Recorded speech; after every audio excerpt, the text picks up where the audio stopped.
welcome you. We, as the TWEC, let me read the access to financing and insurance services for storage integrated generation plants. So it is a rather difficult topic. So starting with this morning, we had the ministry, we had the deputy ministry and the director of the EPDK, and we did a meeting with them, and we also asked their opinions. So everything boils down to the investors. Even when the investors have the appetite, you have to open the road for them for the investment. But it boils down to money. So if you have money, you can do the investment, and if not, you cannot. So this is clear as day.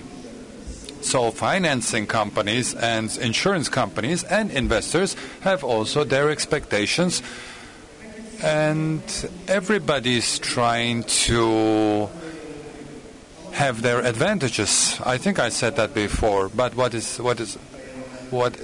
important is we had a meeting of the financial stakeholders as TÜREP and as TWEC, and we talked about how can we open the road for the investments, what kind of changes in regulation do we need, and we try to look not only from the perspective of the TWEC but also from the perspective of the investors, because this is something that would help Turkey for development, and we have a minimum increase of energy production when it comes to renewables, and this is our goal. So the subject of this meeting, of this session, is we see this as something which is in vogue in the last years, so because we are talking about storage integration. So in my opening speeches, I think my presentation has also landed with the technical personnel here. So, okay, I think we can start. So we'll have a information session with Cengiz. Cengiz Ekici is the Corporate Finance and Investor Relations. He is the director of YEO, and YEO is a company we hear a lot in this sector. And he will talk about the technical side, and he will talk about the requirements for investments and the financiers. What do the financiers say to the investors and what their expectations are? And directly afterwards, we will talk about the middleman, so to speak. And he's also here, and his name is Yücel Çakmur. He will talk about insurance, because this is the connection between these two areas. So whenever you like, you can ask questions, or so we can have a dialogue here. So this would lead to a more interesting session. So I'm reading the book of Harari, Stolen Focus. So how people's interest and their focus is shifting very quickly, very rapidly, because a short while ago we had a longer duration of our interest and of attention. Attention and focus is important, and we see in the last couple of years the attention span of people are getting shorter and shorter. So I would invite you to focus your attention to this part, and dialogue would help here. So I'm encouraging you to ask questions. So I would like to give the floor to you, Cengiz Ekici. Hello, everybody. We, as the YEO group, are doing a perspective of for the next 6-7 years. We are working with a storage provider, and our goal is to produce these batteries, and we will, in the next phase, we will produce these battery cells, and in the third phase, we will work on the recycling of these products. So this is a perspective for the next 6 to 7 years. In the investment for the first phase is a capacity of 1 gigawatts, and this can be raised with 2.5 shifts in 3 shifts to 2.5 gigawatts, and the next phase of investment is for 5 gigawatts. So what is the roadmap of the energy storage systems, e.g. the batteries? And the Ministry of Energy has produced a report, and we see it from the year 2000 and 2025 in June, and we see that these prices came from 2012, and we see that the costs are decreasing. And in the United Kingdom, United States, and in China, the storage facilities are investable on a national scale for investors. In the next 5 to 6 years, we are expecting a decrease of battery prices up to 20 to 25%, and this is of course encouraging investors because of the feasibility. And the leading application is of course the EVs, and it's also very in vogue nowadays, and we hear about EVs all of the time, and also storage systems for grids are having lower costs. And that is on top of the use of batteries. And secondly, we have the heavy trucks and ships. So these are the second largest or heaviest application of energy storage systems. So our main components are 6 for these systems, and it starts with the battery cell, of course, which has the highest cost. Then we have the BMS, battery management system, and we have the EMS, the energy management system. These are electronic control cards. These make the connection of the battery to the generation plant, and also are responsible for the communication of the battery cells. These are developed in-house in EO, and this would lead to a system we have. And we have also the PCS, the fire suppression system, and thermal management. So in the first phase, when in our production of these batteries, we will buy the battery cells. We are not planning to produce them in the first phase. And with the grid scale storage, we want to, you are building modules with these battery cells, and you make a cabinet of a number of modules that will turn into a pack, and this is stored in a container. And the cabinet is 0.68 megawatts performance, and in a solar energy or a wind energy system, you can have it in 5 megawatt scale. For an energy storage of 1 megawatt power, you have 1,200 cells which are parallel and series connected.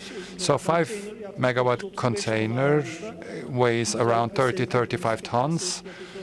So it's not easy to transport. So which industries will use energy storage systems? The EPDK has the EMRA has decided on 4 different licensing types. The first of it is a integrated storage systems to energy generation. Second one is for consumers.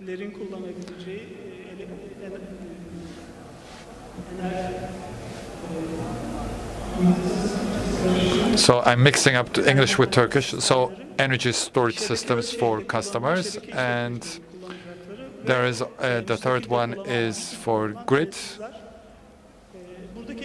use and for independent use of storage systems. So if we would work with the new legislation, we are expecting to have a 35 to 40 gigawatts in the next 5 to 8 years, and the main part will be wind turbines and solar energy panels. And the energy arbitrage leads to a income, so this is a way of producing revenue. So you are producing energy and you are selling it when you don't have renewable energy sources available, like lack of wind or during nighttime.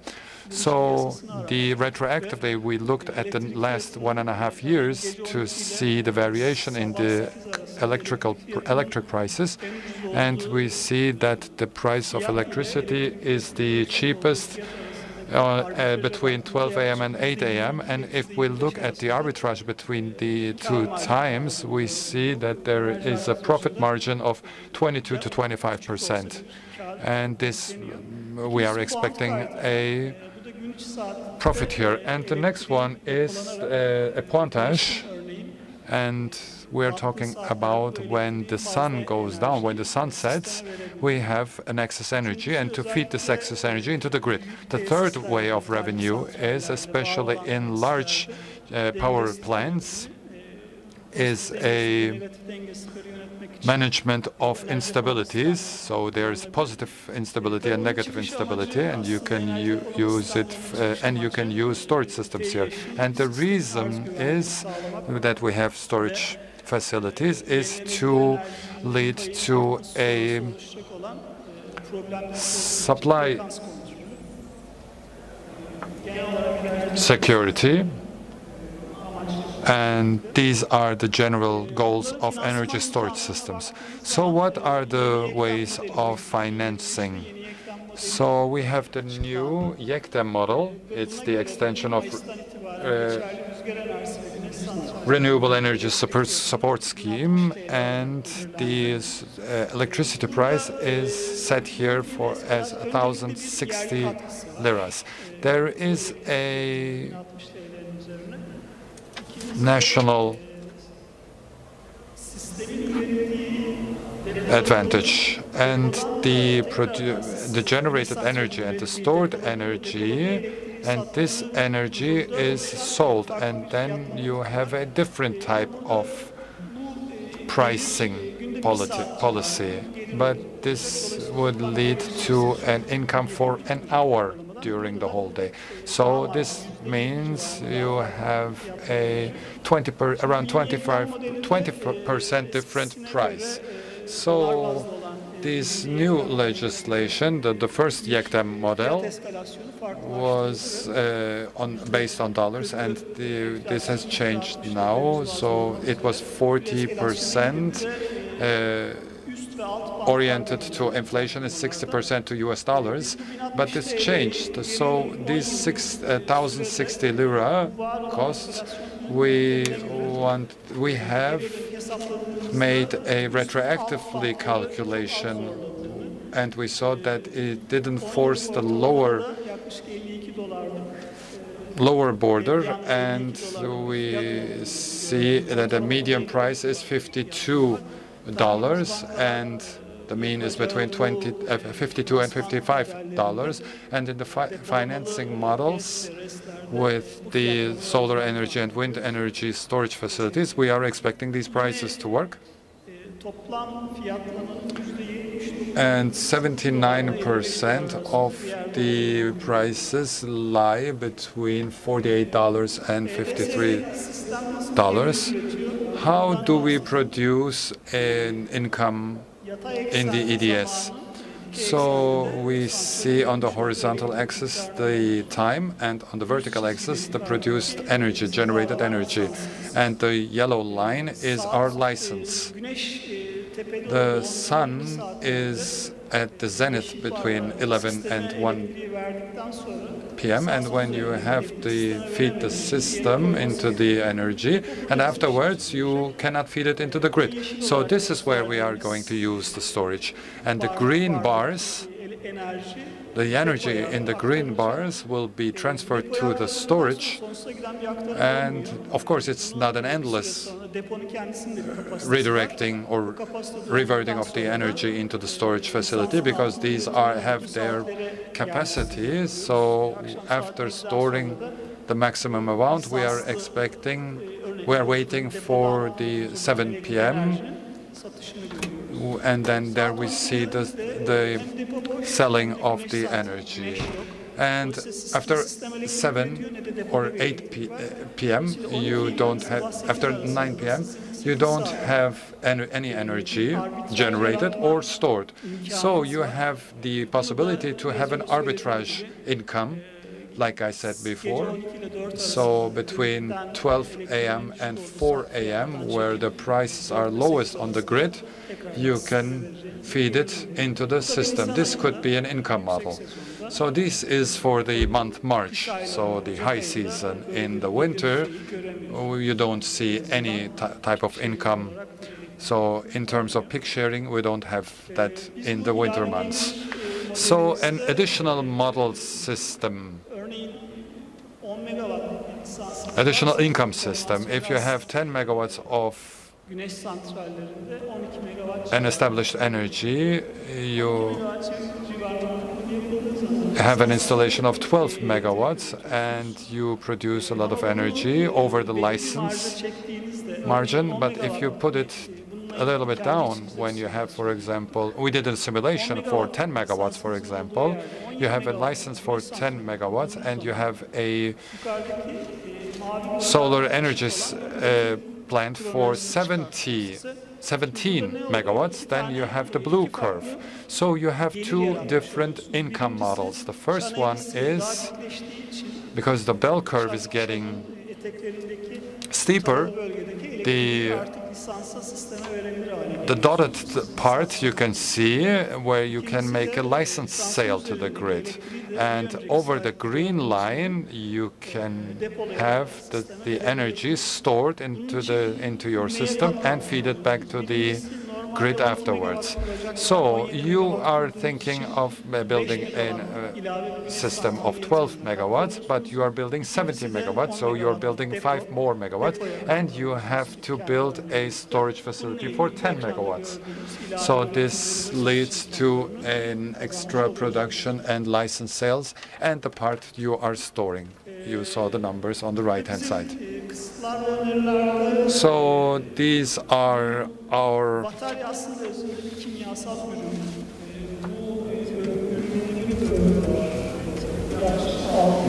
constraints and the suggestions. So there is a state of health, of course, because you have a certain amount of time. You can use these batteries in the optimum case, and 1.8 times you can charge and discharge your storage, and you have to use it. And in the regulations, there isn't a definition for this. And if we were to use the battery in regards to the legislation, it's not on the optimum level yet because it has costs and the return on investment time is rather long. We need some regulations on this area. Can the EMRA make a regulation in coordination with the energy distribution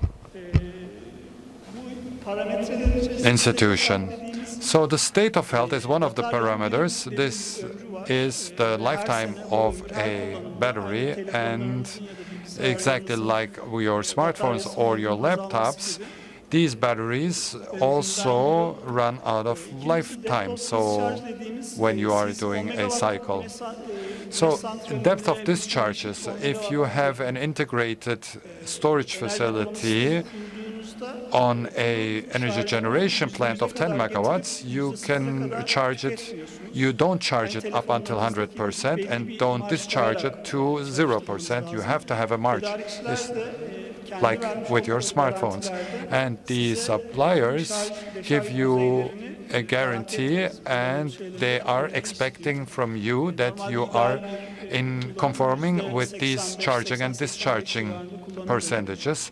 So this means 85% of charge.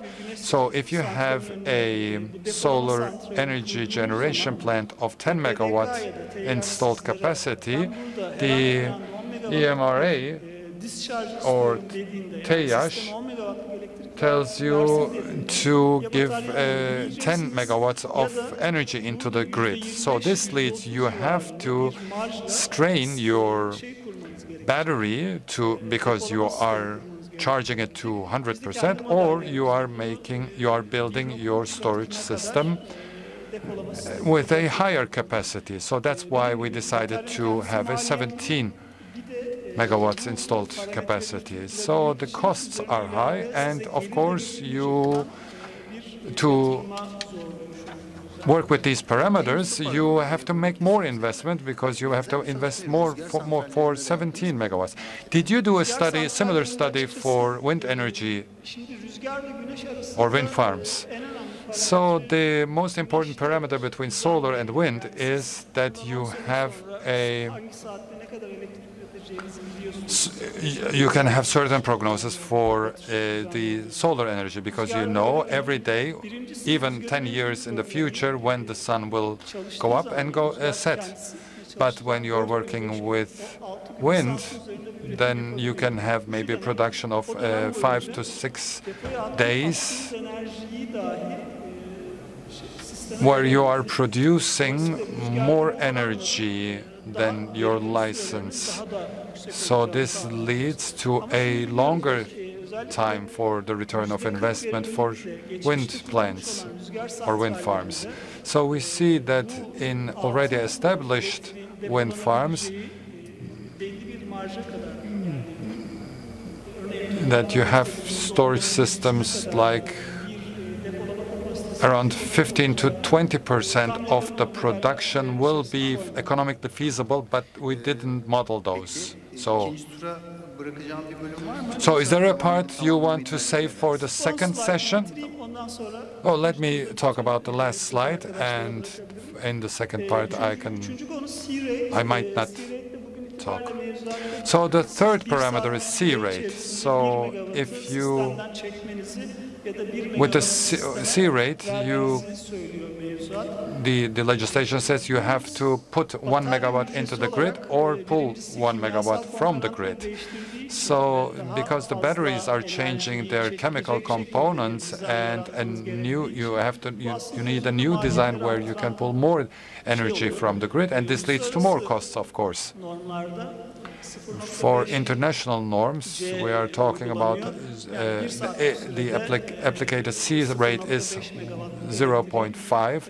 So in 1 hour, you can draw 0.5 megawatts from the grid, or feed the grid with 0.5 megawatts in an hour. So I don't think this leads to a certain advantage here. Our battery management system is produced in-house, so we are prepared to these changes in legislation, and that's how we regulated our production.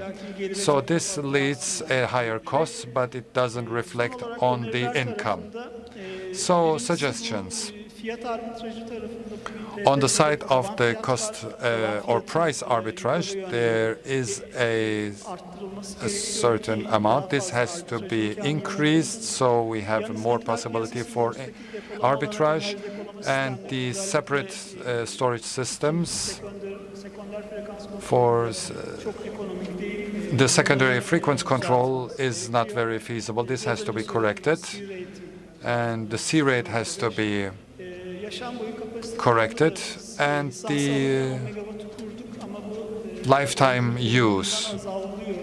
When we are 10 megawatts of installed energy, this degrades, of course, with time. And if in 5 years the EMRA or the TEIAS will they say, I'm expecting the same capacity in 5 years or 10 years? This is important because the life cycle of the batteries are decreasing. And with high capacity of storage systems, you might bring a stable payment system. Maybe this would help. Thank you, Cengiz Ekici. To confirm what I have heard from you, on the wind side, there's an uncertainty that is prevailing. I don't know if you will agree with me, but when it comes to stored projects, when you look at the storage side of it, neither on the technical side nor on the cost side, the investor is not clear as to what exactly this means and how it will reflect in the figures in terms of feasibility studies. There are still hesitations and question marks. You explained it on the technical side, but relatively, I asked if wind is included because I am under TÜREK, but you have moved on to solar, but you saw a clarity there somewhat, so you easily calculated the numbers when it comes to your studies. So accordingly, and under the light of this data, I'm going to move on to Mr. Hakan because you're nearby. Let me begin with you. Under the light of what you have heard, because is it easy to finance the plants, or do you say it's not possible? No, it is indeed possible. It is definitely possible. And to begin with, I would like to thank TÜREK for this wonderful organization. It is possible. I would like to begin with that, Turkish Wind Energy Association, TÜREK. But I will talk about where we are in terms of renewable energies and wind, and then why the battery issue that Mr. Cengiz mentioned, why this should be the case from a banker's standpoint and from a financing standpoint. I will talk about it. Renewables and wind was always our priority, and we supported it as Garanti BBVA, because we have financed the 25% of the market in all the projects done. And this is a support. And where does this project, because it's environmentally sensitive and because it contributes to the economy, this is our #1 priority. And as we are talking about this, I'm going to open a parenthesis. I asked for figures from the sustainability team before I came, and they said that the climate figures are, let's keep them in mind. Throughout the entire year, we are hotter by 1.5 degrees Celsius. In November, we are 3 degrees Celsius hotter this November. I'm sure no one has radiators on. The dams are at 50% occupancy compared to the previous years, and the rainfall precipitation is 50% less, and we're all experiencing this. So I'm closing this parenthesis, and there are things that we have experienced and we will experience, unfortunately. And we've got 12 gigawatts in wind. Okay, 12 gigs. Of course, that is a success, definitely. But let's compare it with Europe, with the European figures, to see where we are. We're looking at Spain. Because of BBA, we are looking at it. They've got 28 gigawatts, and their population is 50 million. And Germany, it's 66 gigawatts. And we're still in the beginning, and we need to proceed faster. We see climate incidents and the marine and the sea-related issues. So under the light of all these, we need to proceed real fast, both from a technical standpoint and financial standpoint. We need to join forces and move together. So what did we do? So particularly because of our connections, we ask the European countries, at what point are you and what are you experiencing? Spain, it's 28 gigawatts with 50 million population, which is half of ours. So when I said, let us do this wind farm in Turkey, but in the last 2 years, they keep asking me, what are you doing about the battery? But we're still not there. That is our advantage. So it's not when we are up to 20, 30 gigawatts, hopefully we will be there. Battery is a critical issue because we will experience imbalances, and Mr. Cengiz will explain the technical issues much better. But what we see as financial institutions is that legislation-wise, battery is an area that they entered at the right time in terms of awareness, and they added it into the legislation. But when we will learn along the way. Once we learn, we proceed well. But it's just a matter of beginning. And what did we do about this, if you ask me? So we went and learned about the best practices. And what do we have in terms of best practices? The 1 megawatt, is it 1 megawatt to 1 megawatt hours? Is that the battery?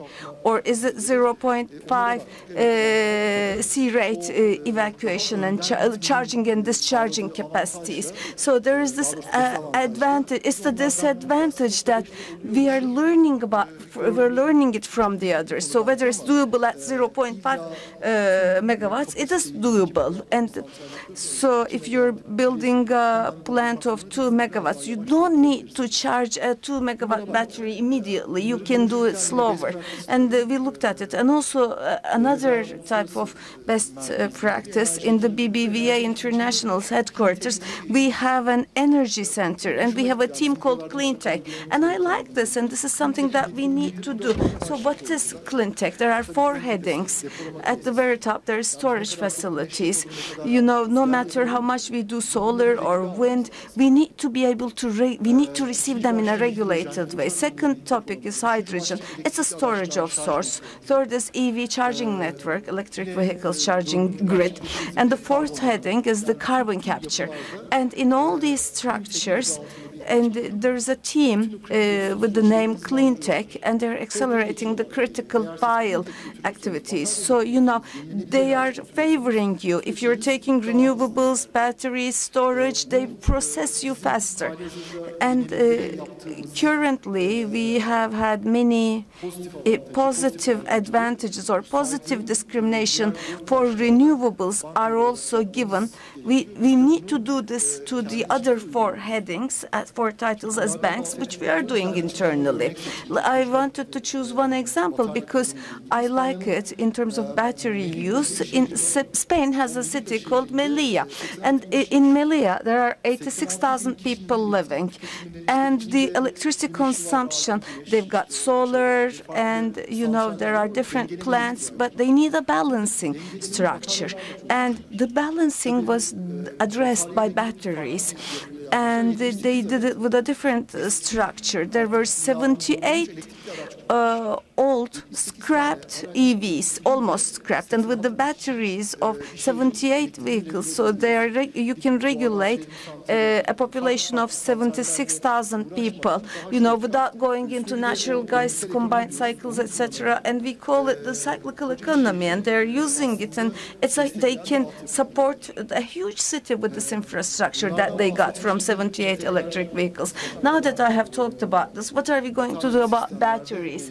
And where are we headed in the battery systems? From a bank standpoint, when you don't have batteries, which you must have and which we want, but now, what is the input of batteries? We cannot place it anywhere in our financing models, and Mr. Cengiz explained it real well. There are peak times in generation and peak times in consumption, and you need to intersect them, and you need to balance them. And to see what this means in a monetary sense, you need to look at the implementation, and you need to see if I use this much of batteries, I will gain this much of money. And you know, we're fast learners, and we need to see more. We need to learn more, and we need to test this in real life settings. And we're doing our best. But what is the current situation?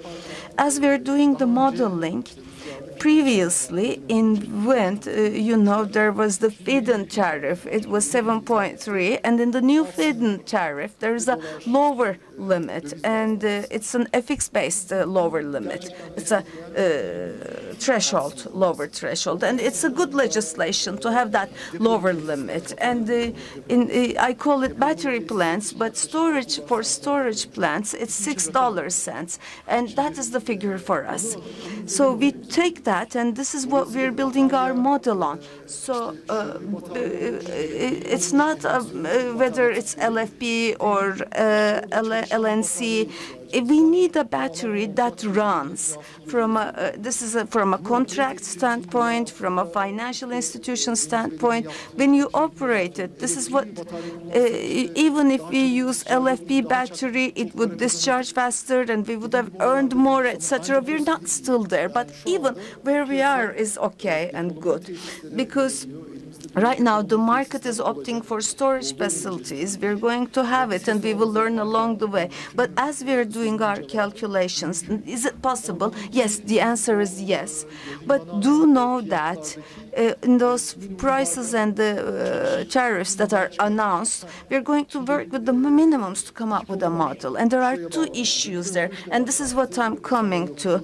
It was $7.3 in the former feed-in tariff, and LIBOR was 2, and when you add it and deduct it, the prices were at 6.7. So there $7.3 is the electricity price, and then there is the interest is at 7%. But the current interest rate is, unfortunately, LIBOR is very high, and the country's cost is very high, and the local interests, we call it double digit, but it's reaching 12 to 13%. So when the interest is so high and the storage facilities are at $6, so unfortunately, in the current, this is doable in the current structure, but the loan and equity is working against the investor. And you know what we can do? We're talking about it, perhaps for this period, because the country CDC is high, and perhaps the feed-in tariffs we could continue higher, and then as the CDS is decreased, the country figures, and as the market is better, the feed-in tariffs can be brought lower, because this is what we experience when you add it all up. And let me I talked about the new batteries. Let's say, assume we solved all these. What we are looking at in terms of batteries. Yes, this needs to be done, but what brings you the money as a model is wind turbines, and for wind turbines to continue living and to generate money for you in that contract, the battery capacity that you have pledged, you must preserve it at all times so that it shouldn't cause any problems along the way. The charging cycles, the lifetimes, charging and discharging capacities. All of these should be compatible with the contract, or if it is in line with the technical capacities that we have undertaken, these are financeable structures for us. So from time to time you are raising, and in the morning we exchanged views and opinions in our meeting. Perhaps some of you are here. Ms. Ebru, we were with you too. And the ministry's ideas about this storage, in line with what the legislation is. When there's a one-to-one correspondence, if you don't have an expectation for the ministry to reduce it from the one-to-one correspondence from a financing side. It would be good, but you can finance it in the current circumstances. That's what I heard, because the battery of course, what needs to be done is there's a cost. I see it as a cost. But where I spend that cost, because it doesn't turn into revenue. So one way or another, I'm trying to have limited in technical matters. But I'm very well aware of the following. Yes, overseas, the sea capacities, the discharge capacities are lower, and this is how they sign their contracts, the relevant regulatory bodies of the countries. But we, in the city of Van, we have wind farms, but in Antalya, in a very hot place, we also have wind farms. So it's not about taking those batteries and placing them next to the plant. When you place the battery, if you're placing 10 megawatts, you're going to use 5 megawatt hours most probably, and perhaps you're going to compile them all, and you're going to place them in an all protected, proper place for all the investors perhaps. We definitely need to have batteries, but nevertheless, in the technical background, I think we need to think about it more. Thank you. In the morning, actually in the first session, if you have attended, the C-suite was representing investors, and some of them clearly said that the current storage investments were not feasible, as they defended as an opinion. But I see that there could be differing opinions, and Mr. Cengiz said it is doable. Why not, if it's managed properly? And you don't have any specific activities for winds, but for solar and for storage, you're saying why not? And on the financing side, what Mr. Hakan says, you talked about it without making a distinction as to its wind farms or solar plants. You said, I'm going to look at the statements and the charts and tables, and I don't have any revenue expectations. We're going to learn along the way, but we are in. This is what Garanti BBVA says. Well, Çağrı, I don't know what you are going to say after this. I don't know if you're going to call the hand, but this is what in our most recent financing stakeholders meeting, Mr. Çağrı, he said, you know, he went all in, and I think this is, so I think you're going to need to raise the hand, Çağrı. And Ms. Seda, I'm going to come to you. I'm not repeating the question, and I'm asking what you are thinking as TSKB. Yes, I will try to explain briefly. So in terms of net zero, we are expecting the amount of, we want to have more investment in renewables, and we are also on the road, on the path. But this energy type has to be consumed immediately. In new technologies, there is storage. You can have a storage, and because the demand is high because of the raising of the population, the industry, and the urbanization. All of these are putting a pressure on the production. And when you think about the climate change, of course, we are trying to put a lid on the greenhouse gases. So this is a prioritization priority for us. So the areas of applications are wide. There is an instability, and especially the demand is higher because of EVs, military systems, modern agriculture systems, and surveillance systems. These all means that we have a higher demand, and we should be able to be able to cover these demands. So 5,800 companies are made an application and for licensing. And we see that in the pre-licensing there is a certain a high demand on the investor side. But the realization of the investment and the financing, there are some hurdles. I want to talk about them briefly. So what is a hurdle for or a challenge for the financing and stops investors? So first, I want to start with environmental issues. The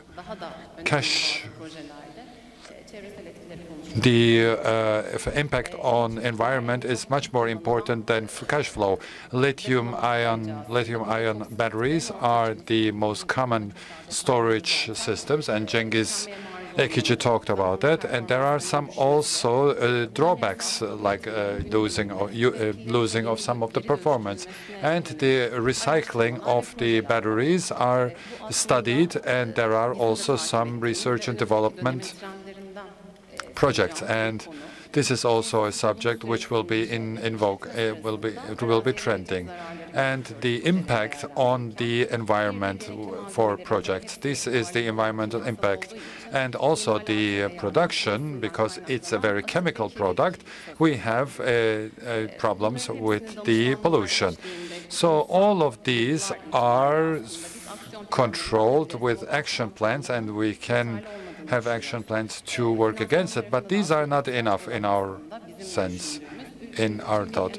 And we think for Turkey needs an energy storage policy, so this is also supported academically, and we have more know-how, and there is also a support center. So everybody see the same problems, have the same challenges, but we need also an action plan for that to come over these hurdles. And the cash flow part is the second part I want to talk about, because there is a high costs and the return of investment is important, and the licensing procedure is long. There is a lot of number of applicants, and this leads, of course, to a longer period of time. In terms of cash flow, what would help is that the cost of operations are low. This could be an alternative for the shortening of time of return of investment.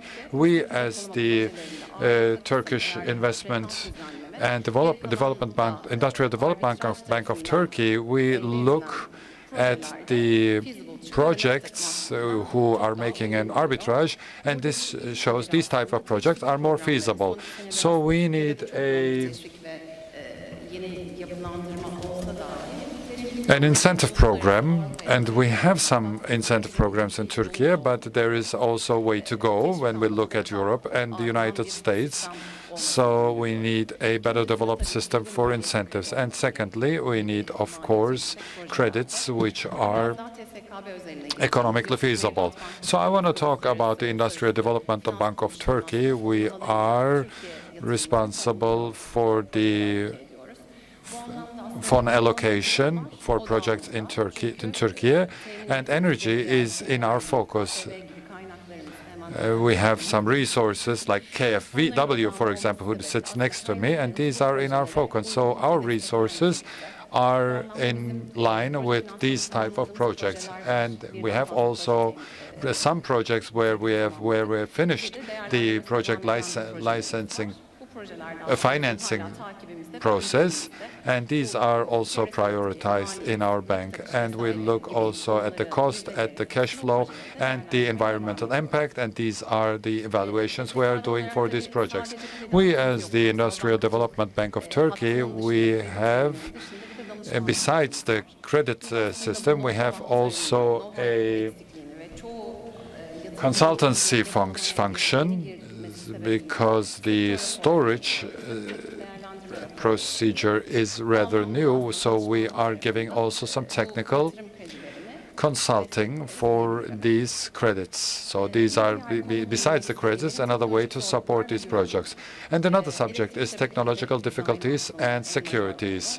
The electrical systems is we don't have investment for the grid, which would be able to support these stored energies, because we have a big capacity of renewable energies which will be fed into the grid. Other risks are the risk of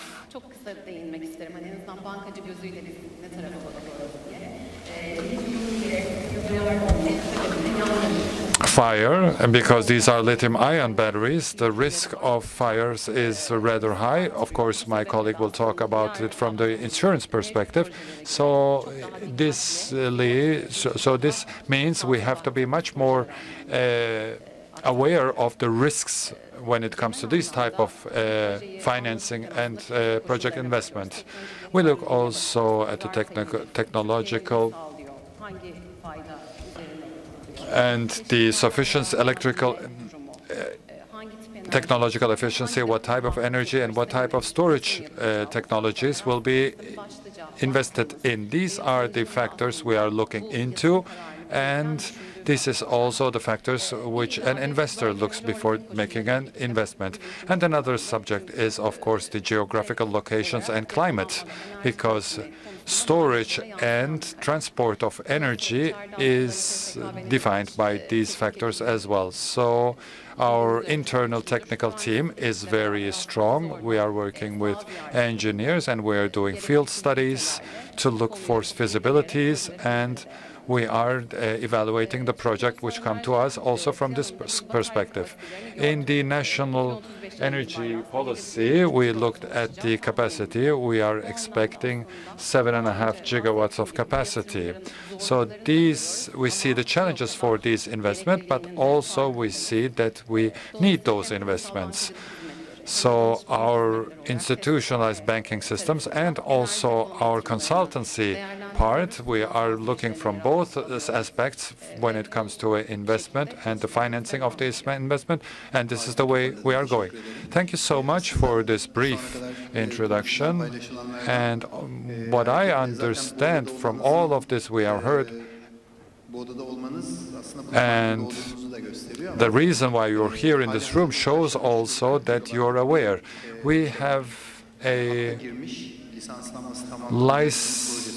project stock of 40 gigawatts, which is waiting still for licensing.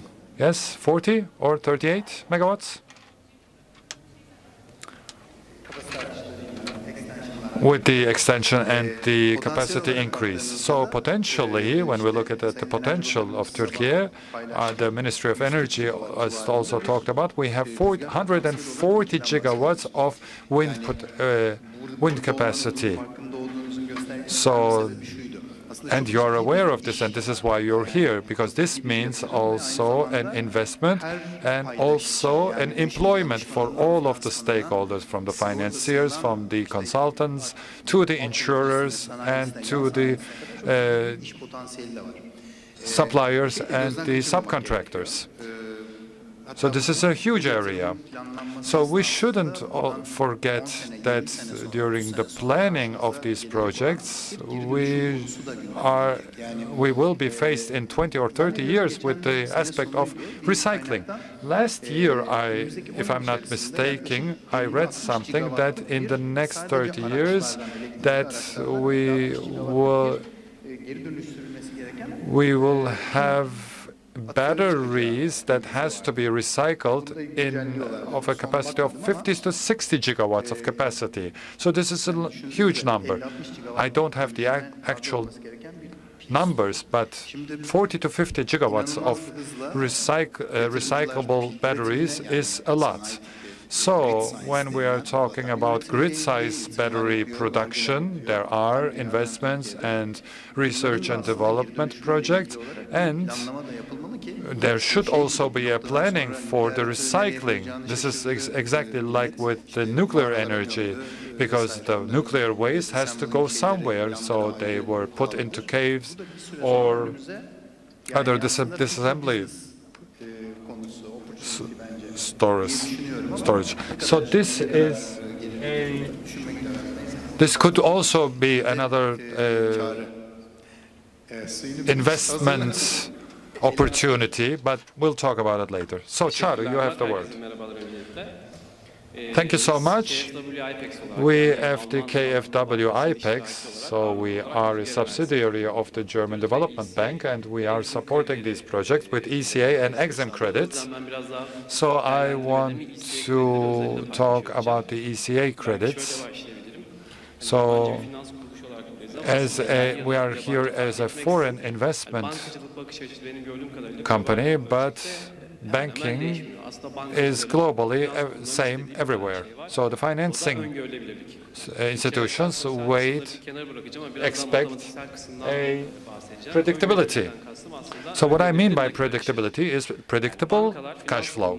So banks and financing institutions are giving credits for up to 22 years. What they are trying to understand is what will the income of these projects be on a yearly basis. So that's why they have a financial model, and what is the cash flow, income, costs, and what is the return of the investment of the creditors.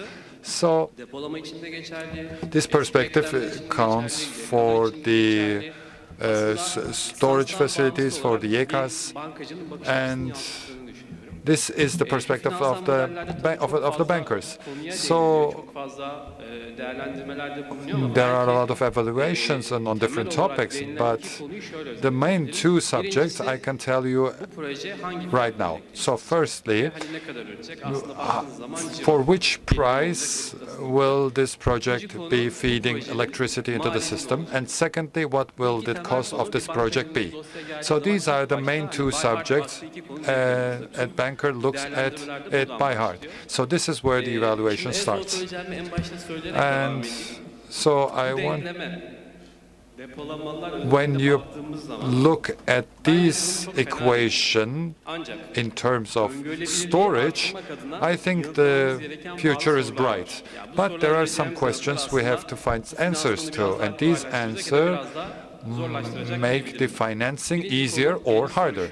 So the first question is, what will the price be? We talked about it earlier. Yektam has had a great answer to that. There is a base price in dollars, and this might be low or high. This is something else. But when you see as a banker a base price in terms of a foreign currency, this is a great predictability for a financer. So it's important also for them that the currency, the income currency, and the return payment currency is the same. There might be a FX protected payback. This might be. Yes, the amount or the way of the foreign currency has been increased, but like I said, if you are going for a investment or the financing up to 22 years, and if you want to predict for 22 years, it's more difficult than having a certain price or feeding price into the grid, which is based on foreign currency. Second question is, for which price you are going to sell the electricity which you stored. So we talked about the technical part, but we as the bankers want to see what will be the effect on the cash flow. When we put it in our cash flow, will we be able to say that we are getting X dollars of income from the stored energy? And this is important because we need to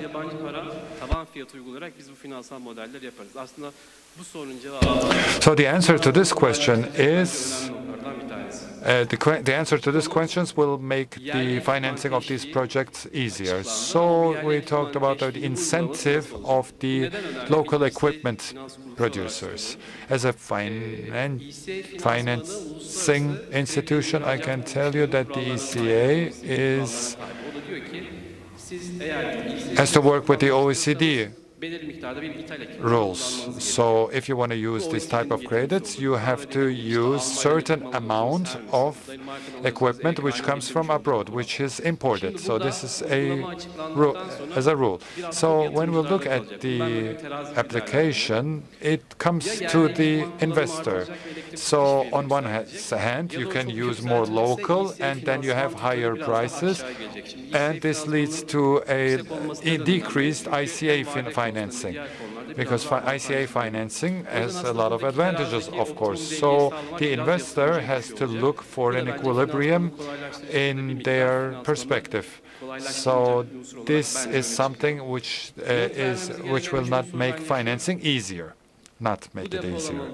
So the third question you have to answer is, what will be the cost and the capacity of the storage? Like you talked earlier, there's a certain perspective now, but we're looking only from the cost perspective.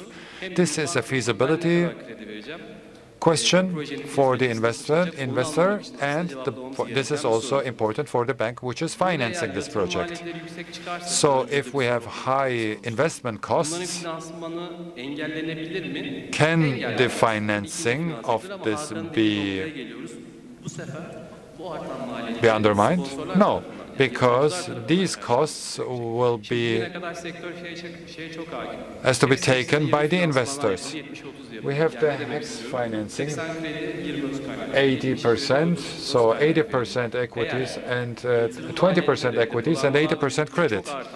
So if you have higher costs for the storage, then we will talk about 60-40 or 50-50. So then we will find ourselves in this point that the companies who have a strong equity will have an easier access to get credit or financing, and for the other companies will not be as well.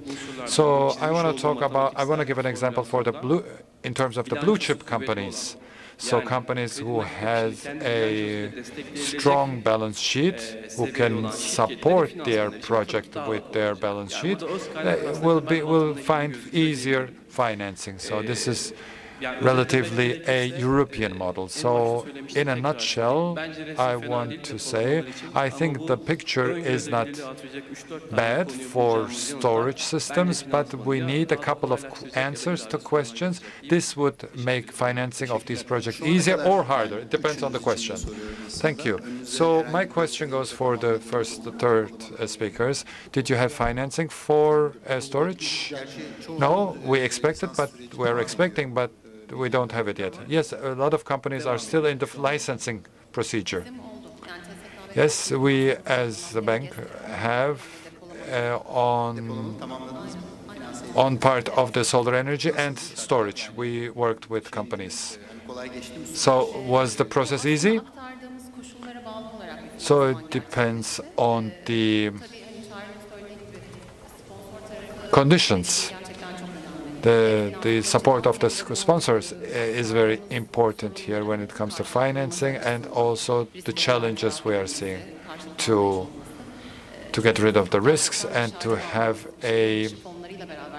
eliminate the risks. It's important. We have two financing projects for funds, and the framework is not clear, so there are some challenges. One of them was solar, the other was power generation directly. Thank you. Now, I want to... Yes, we have smaller sizes, and we will receive bigger ones, and Çorlu talked about it well. Battery has a cost, we are aware of this, but we need to be realistic. Is it the cost of the battery, or think of it as an investor, or is it obtaining a license from the market? You know, when they're almost identical, the cost of the license and the cost of the battery. So when you look at the sum, if I receive an investor with no battery from scratch and an investor that comes with a battery, from a cost standpoint, from an investment standpoint, there are not many differences. So there's only one thing I look at. What is your price and what is the gigawatt hours to be generated? And we know the feed-in tariff, and we look at the generation. And we know the battery costs more or less. They were saying it would be 350 to 400, but now it's 200 to 250 per megawatts. And what I said is doable is in this direction. But the electricity market, if it's $6 with storage, it's okay. But the interest is high, and the loan to equity rate it has a huge effect. When you look at the 5 years ago, electricity, it was priced. It was 7.3, whereas it's 6 now, and the interest was lowered. So this is how we did with 80 to 20 and 7 to 30. So we will learn along the way. Yes, thank you. And now, what Seda said, particularly, I think it was you, right? No, you said that it has an effect where you place it in a hot temperature or in a cold temperature. Do you know why I entered this topic? I'm going to give the floor to you, Jack. even that will be important for you, right? Because the location of the plant where it's going to be installed, if it's -1 degree Celsius, if it's at the top of a mountain, your reflex there. But if it's on a plane, a plant that is built on a plane, their storage and the insurance costs will have different costs, right? So I don't know if my starting point is right. I would like to add something because I wondered about this. In batteries, in electric vehicles, I think this is the case across the world, and this is your domain. The traffic insurance is higher, right? I think that's the case. When it's a battery car, are we going to have that? Because there is batteries in the energy plants, will the insurance be higher? Yes, the questions keep coming. Before moving on to the questions, we're talking about energy with stored energy. And I have difficulty getting used to it because I remember this. It was in 2002, and in California, you know, those who are older than 45 will remember this. It was the Enron and Arthur Andersen story will come to mind. It was the end of the summer, and the electric prices fluctuated between $20 to $1,000. But this didn't last for hours. This didn't last for days. It lasted for weeks. Eventually, certain companies earned billions of dollars, whereas certain industrial companies had serious losses. And it was my it was my recent times in my career. I was in Canada, and one of the first things I learned: welcome, electricity cannot be stored. It's a local MTO, and it's not like fuel oil or natural gas. And when it was 2008 to 2010, they started talking about the likelihood of storing electricity, but it's costly and there's a lot of time for that, they kept saying. And in February, last February, I was in Dubai, and it was a huge energy conference, and I underwent a change. And it was similar to a battery, and they were talking about energy, hydrogen, and I was shocked. You know, Gulf is one of the main players that sells fuel oil and natural gas, but they are making 10,000s of megawatts of renewable energies, and it's not only their consumptions, but they invested in hydrogen in parallel. And with the effect of the Russian crisis, the renewable energy supply of Europe, they set out with this purpose, and they completed financing. So when I heard about that, when I listened to that, it sounded like a fairy tale, and then I spent some time to digest that, to internalize that, and I cross-checked it with many people. And even though this is not a matter of 1 to 2 years, this is going to be the reality of this world in 10 years. So when we go back to stored energy, from Turkey's standpoint, there will be risk factors, which I'll be touching upon. But if you are to look at the insurance perspective, and when I go back to my risk management years, and in an electricity generation company with financing, we used to have a bar chart of 5 items. Electricity generation companies, I would make presentations to boards, and the chart is the same. I started not looking at the data. If there is an FTA, if there is foreign financing, your FX risk is the highest. Your 2 to 3 years of revenue and profitability, there's a 10% of volatility, and you know there is this 90% of deviation. And this was one of the main items in financing. Without that, it's foreign exchange. And then come the electricity prices, and then the volumetric changes in the wind farms, you know, the change in the quantity of the wind, followed by technical matters. And for us insurers, unfortunately, we cannot touch upon the other changes, but the volumetric issue somewhat. But those technical risks, insuring them, you know, from the construction phase to the operation phase. Since 2008, there is, if you're talking about 100 gigawatts in Turkey, because 20 gigawatts are not privatized yet, so 80 gigawatts are being insured in Turkey. And in 2008, these risks were rather how insurable they are and how reliable the Turkish investors are. We were trying to explain it to the overseas actors, and we are way beyond that. We have passed that. And as a different approach from financing, they still have appetites for Turkey. But money is valuable, as the case is everywhere, and the insurance prices and the costs have risen. But specifically for the wind, and particularly for storage facility wind farms, there is capacity that is in place. And insurance is not one of the main topics, in my opinion, because these net zero targets are also the targets of insurance companies, and everyone is. Would you want to insure a thermal plant or a wind or a battery? There's a higher appetite for wind. And the wind has this advantage that when you look at it from a megawatt standpoint, we're talking about 100 to 200 million euros. It's a scattered risk, fragmented risk.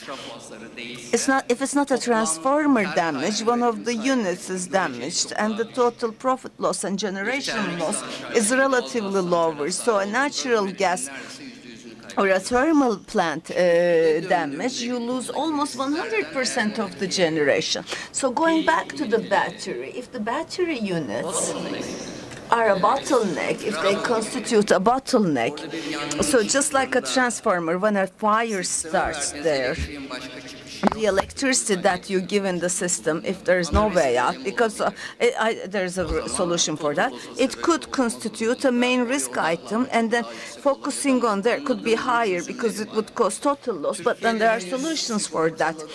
And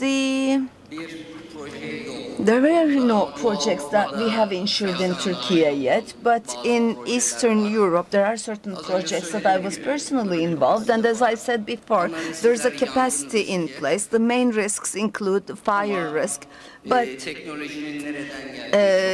where technology is coming from is very important, and separations, just like the cases, if triple separations is one of the factors that reduce the risks. But the main topic boils down to, along with COVID-19, spare parts, because repairs, when a plant is damaged, the repair times take too long because of the logistics problems throughout the world, and the suppliers' investments in Europe have shifted to North America. So because of the scarcity in Europe, the repair times, the placement issue, it's taking longer, and the insurers are looking on that. So my recommendation to investors would be, if the loss and income balance retaining spare parts are recommended to be stored, because you gain in terms of generation,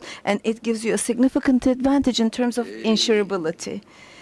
And this is all I have to say, actually. And yes, thank you very much. We have finished, we have saved 12 minutes because we started late, and under normal conditions, compared to the tariff time, we have exceeded our time by 5 minutes, but we are completing in a controlled manner will be sounder for all of us because there is the coffee break, whatnot. Is everyone out in the coffee break? So, does anyone have questions for our speakers? Yes. Not audible. Thank you very much. I have one question.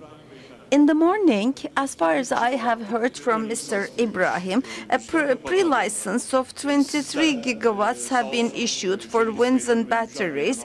And as far as I understand from Mr. Cengiz and Mr. Yücel, Mr. Cengiz says because there is sun, no one asked for a battery quote for a pre-license. And as far as I understand from Mr. Yücel, no one has asked for an insurance quote from you. And as far as what I understood from you, in terms of prices, battery and non-battery are the same. And my old experiences should tell me that the ones who are pre-licensed in Turkey are not companies that have institutional capabilities. And in the same competitive setting, they will be ahead of institutional corporate companies and competitive companies. I would just like to express my sadness, but thank you for informing us. Yes, but I want to prevent a potential misunderstanding because, you know, as a TÜREP member, Turkish Wind Energy Association member, we are representing a high percentage of the industry, and our members include storage plant investment license applicants are among our members, and also solar and wind related. As far as I know, there are some investors who are not members of Turkish Wind and Energy Association. They are strong and sound, and they are competent enough to do this and to cope with this. And there are smaller scale companies that are capable of doing this, but that are outside everyone's radar. 10, 50, 60 megawatt plant applications are also in place. So, you know, we can criticize everything, and you're right in your criticization. You know, you're just referring to their willingness and appetite to trade, but should we think of it as being ahead? If they can do it, they will do it, and if they cannot, their license will be cancelled. And the head of EMRA, Mr. Mustafa, he said it both during the review meeting and during the course of the panel. During his speech, he particularly emphasized that they will not have any mercy for them. They are waiting for the licensees to start their investments, and if not, they're going to cancel their licenses. So those who set out with the intentions of investing, or those who emerge for other reasons but then decide not to invest, but my personal opinion is that, you know, deepening and developing the market or increasing the number of players, whatever is being done to this end, let them do it. They talked about PPAs, public and private, and they let there be. And there were people who objected to unlicensed. If they can do, let them do it. How about if the industrialists can generate for themselves and sell a bit on the side? Let them do it, because the Turkey's potential and Turkey's growth can cope with this, because we're talking about 3% growth, and Mr. Alparslan Bayraktar talked about this. We're expecting a minimum 3% growth. So in such a growth in consumption, all kinds of investment, you know, and then they're talking about investment. You know, it's not a nightclub that they are building, you know, without a license. They're investing at the end of the day. They're going to provide employment, and, you know, and local generation is incentivized, and they're going to improve the industry. So I am looking at it under a positive light, and I agree with what you say. If they cannot do it, they won't do it. And, you know, for those who can do it, Godspeed, you know, because they are investors at the end of the day. Whatever they're doing for our country. Microphone.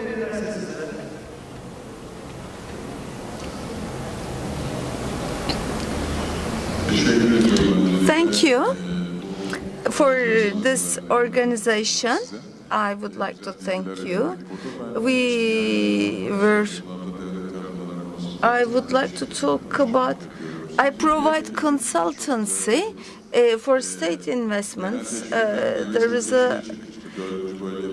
is a fourth region support, so it's no longer regional, but are you working on anything as the TWEA for incentives? And I would like to ask a question to Mr. Çağrı. CDSs, the country scores are high, and in the long-term loans, KfW had very affordable loans. But what are the costs right now? If you can inform us, I'll be happy. Let me talk about the TWEA. Yes, we're working on incentives, and we have a working group working on that, and the incentive side, particularly for renewables and wind, how they can be developed is being studied. And Mr. Çağrı, we have just 2 minutes, I was warned, so can you answer his question? I'm going to try to avoid and work around the question. The pricing is done overseas, but just as an idea, a commercial loan interest, it's like 50 to 60% interest-wise, because overseas financing is also higher, but ECA is more beneficial compared to commercial loans, and the terms can go up to 22 years because it's renewables. Everyone has a very high appetite for this. Yes. Thank you for your attendance. Thank you for being here. I would like to thank you all as the Turkish Wind Energy Association Board of Directors and our panelists. Thank you very much as well.